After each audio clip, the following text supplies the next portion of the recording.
আজকের এই ভিডিও চিত্রটা হলো আমি একজন বাবা হিসাবে বাংলাদেশ সরকারের গণপ্রজাতন্ত্রী বাংলা সরকার মাননীয় প্রধানমন্ত্রী তারেক রহমানের কাছে এবং ওনার জাতীয়তাবাদী দলের প্রত্যেকটা রাজনীতি তৃণমূল থেকে আরম্ভ করে যারা পদ প্রতিবেদন তাদের কাছে, বাংলাদেশের প্রশাসনের কাছে, বাংলাদেশের অ্যাডভোকেট যারাই আছেন, অঙ্গ সংগঠনে যারা জড়িত আছেন তাদের কাছে, আইনসভার কাছে, আইনমন্ত্রীদের কাছে। কারণ এই ভিডিওটা যে যেখান থেকে দেখবেন অবশ্যই শেয়ার করবেন, কমেন্ট করবেন নিঃস্বার্থভাবে। ভাই আমাকে ভাইরাল করতে হবে না, আমি ফেসবুকের টাকাটা চলি না, আমি ফেসবুকের টাকাটা আদৌ চলি না। আমার ফেসবুকের 2-3টা আইডি, একটা ইউটিউব আইডি। আমি ফেসবুকের এই আইডি দিয়ে আমি অনেক টাকা মানুষকে দিয়েছি, ইনকামের টাকা।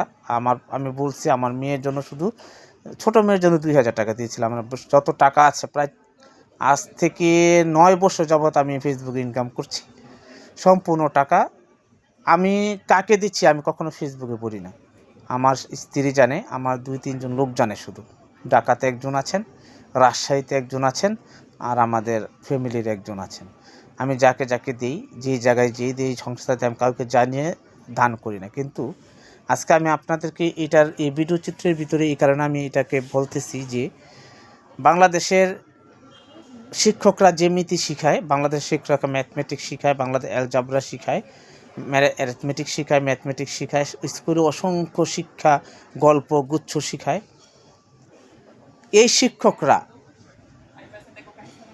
যদি সবাই মিলে নিজের পে স্কেল, নিজের এইটা ওইটা সব দাবি জানায়, সব আন্দোলনই করে, এই শিক্ষকরা যদি ছাত্রছাত্রীদেরকে নিয়ে সারা বাংলাদেশে এই আন্দোলনটা করতো যে এই লামিসার মতো যারা যারা অসহায় মেয়েরা, যারা যারা নির্যাতন হয়েছেন, দর্শনের পর মৃত্যু বড় মেরে ফেলা হয়েছে, তাদের পক্ষে যদি দাঁড়িয়ে মানববন্ধন করতো, তাহলে আজকে এই সরকার এই দুর্বল আইন রাখতো না।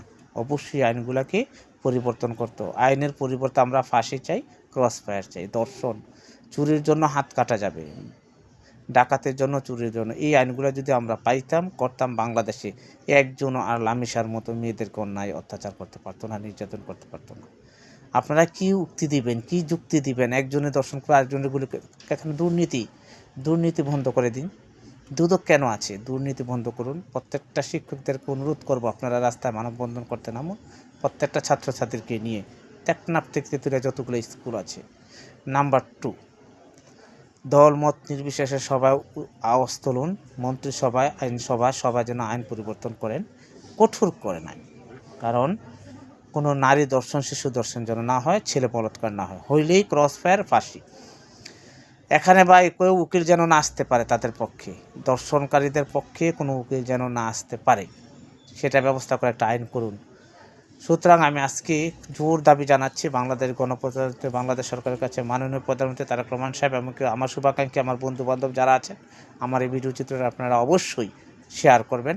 কারণ একমাত্র বাংলাদেশে আইনের দুর্বলতার কারণে চুরি হচ্ছে, চুরি হচ্ছে, ডাকাতি হচ্ছে, স্বর্ণ অলঙ্কার লুট হচ্ছে, রাস্তাঘাটে মারামারি হচ্ছে, নারী দর্শন, শিশু দর্শন করে মারা হচ্ছে, শুধু আইনের কারণে। এই আইনটাকে কঠোর করুন। আমাদের জোর দাবি, আইনটাকে কঠোর করুন প্লিজ। আমি আপনাদের কাছে, সকল স্কুল শিক্ষকদের কাছে হাত জোর করে জানাচ্ছি, আপনারা প্রত্যেকটা শিশুকে নিয়ে আপনারা রাস্তায় নামুন, এবং কি প্রত্যেকটা অভিভাবককে নিয়ে আপনারা মানববন্ধন শুরু করুন, এবং কি সরকারের কাছে আপনারা চান যে এই আইনটাকে পরিবর্তন করে কঠোর পদক্ষেপ নেওয়ার জন্য।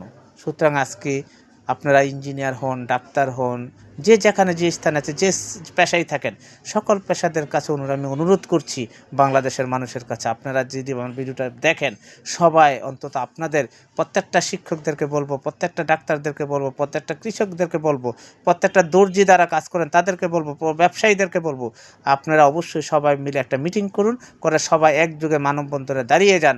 সরকার যদি এটাকে বাস্তবায়ন না করে, প্রয়োজন বোধে সরকারের বিরুদ্ধে আমরা দাঁড়াবো। সুতরাং আমি দলমত নির্বিশেষে সবার কাছে অনুরোধ করছি, আপনারা এই আইনগুলো পরিবর্তন করুন। 3টা আইন বাংলাদেশে পরিবর্তন করুন। মাননীয় প্রধানমন্ত্রী, আমি আপনার কাছে হাত জোর করে জানাচ্ছি, দর্শন, চুরি ডাকাতি আর দুর্নীতি, এই 3টাকে আপনারা পরিবর্তন করুন। দেশের চিত্র এমনিই বদলে যাবে ইনশাল্লাহ। সবাই ভালো থাকবেন। আল্লাহ হাফেজ।